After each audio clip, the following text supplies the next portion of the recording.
Hello everyone, this is Alex here. It is August 30th and this is going to be episode 2 on negativity cycles. And if you hear a cat in the background, I'm sorry, my cat's going a little bit crazy, a little bit of attention craving, but anyway. This topic was inspired by when I was talking to someone with an eating disorder that was causing her to be a very low weight. And she was around 80-ish pounds and she gained weight up to 100 pounds. And she said once she had got up to 100 pounds, people didn't like her anymore. She lost her boyfriend, and she had no friends, and no one wanted to hang out with her.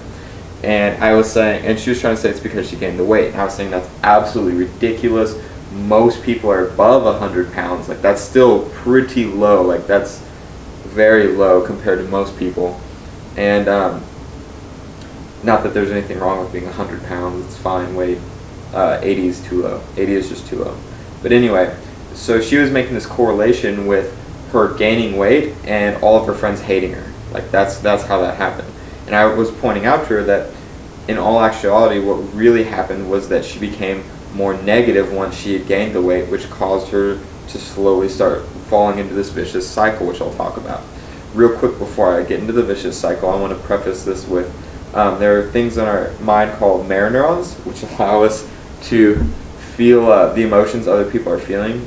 This is why if you've ever been around someone that's just laughing and you're not sure why, you just start laughing for no reason. The law of state transfers, which goes hand in hand with mirror neurons, allows us to feel the emotion they're feeling, and then we just start laughing because we're feeling that positive emotion. This is also why people like to surround themselves with positive people as opposed to negative people, because that negativity or positivity rubs off on you. So anyway, the negativity cycle happens like this. Let's say you gain some weight or something else happens to you and you start feeling really self-conscious. This self-consciousness causes you to feel a lot more depressed and down, very negative, and it also makes you feel kind of resentful towards other people because you feel like you're being judged constantly. Especially with weight gain, and girls, this happens a lot. They'll gain weight and suddenly it'll seem like every single person they see is just looking at them kind of weird, and they feel very judged. This causes you to be more negative, and once you're being more negative, you're less likely to be treated positively. This is due to, like I said, the law of state transference and the mirror neurons. People don't like being around negative people. So so you feel self-conscious, you become more negative, people treat you worse because you're all negative all the time. This causes you to feel even more self-conscious and even worse about yourself, which then causes people to treat you even worse. And then you see how this starts happening over and over and over, and it becomes a very vicious cycle that's very difficult to get out of. And I wanted to do this episode to bring this to your attention because if you realize this is what is happening to you, it's possible for you to break out of this chain of negativity. It's very hard to do. It's something you have to do kind of deep inside, but you can make a change and bring this negative attitude out of you and make a change for more positivity. How can you change yourself for more positivity? A few pieces of advice I can get is, one, develop interesting hobbies you like to do that you're proud of. Something that you're not proud of, you wouldn't like telling people about, can actually cause even more negativity because it'll make you feel more self-conscious. Like a common example of this is something like video games. If you want to play video games, have that be your hobby and something you take time and enjoy doing, that's fine, that's great, perfectly fine. But if you would not feel comfortable telling someone you're talking to for maybe first, second, third time that you play video games a lot, it would make you feel worse about yourself, then it doesn't count, okay? So that's number one. Number two is start actively learning more interesting things to you. It doesn't have to be on like any given topic. Like, I read a lot about psychology and I feel better about myself as I'm learning things. I also love teaching things, so this is kind of like my hobby, and also I like to learn things and then teach people about them. So this is an example of something for me that helps me stay very positive. So learning things, it can be like psychology, it can be history, art, music, whatever you're interested in. Just learn things about a topic you're interested in. Becoming more knowledgeable leads you to have higher self-confidence. I'll just narrow it down to one thing. I'll just put them together.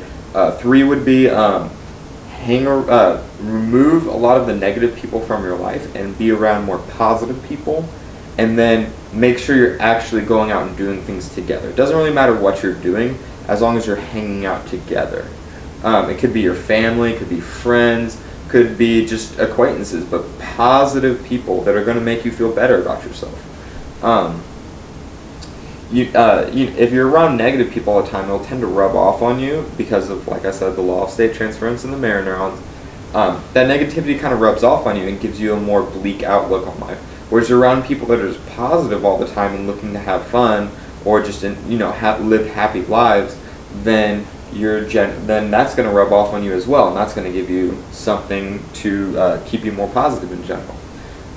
And then 4 is kind of a personal thing. I mean, you don't have to do it if you don't want, but I enjoy doing it, is meditation.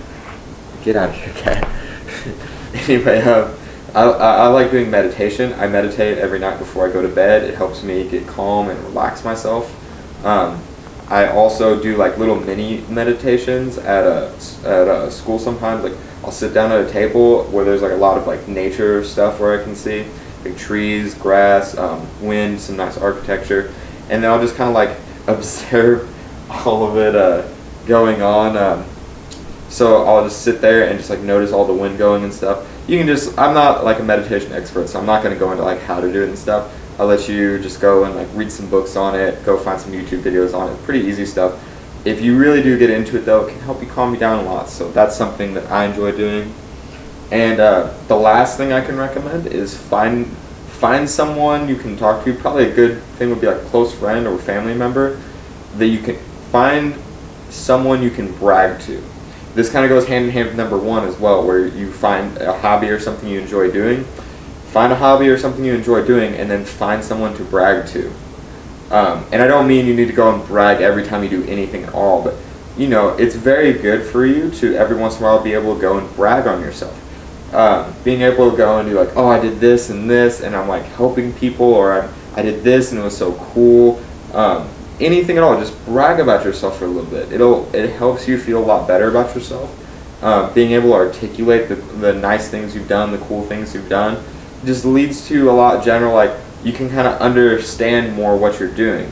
If you just kind of do it and then never tell anyone, I mean, it'll help you raise your self-confidence, but not as much as if you were to just brag about it a little bit. I'm not saying go around to every person you know and be like, I made a YouTube video, guys.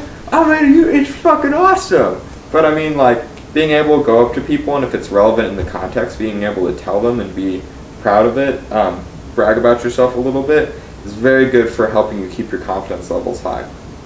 So anyway, that's the video for today. I hope this helps you. If you have anything else you want to ask about it, then just comment me, email me, message me on YouTube, talk to me in person, since most of the people who watch this I know in person.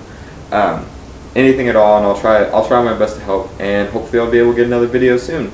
I'm really busy, so I can't guarantee any time soon, but I'll try my best, guys. Alright, thanks for watching. Bye.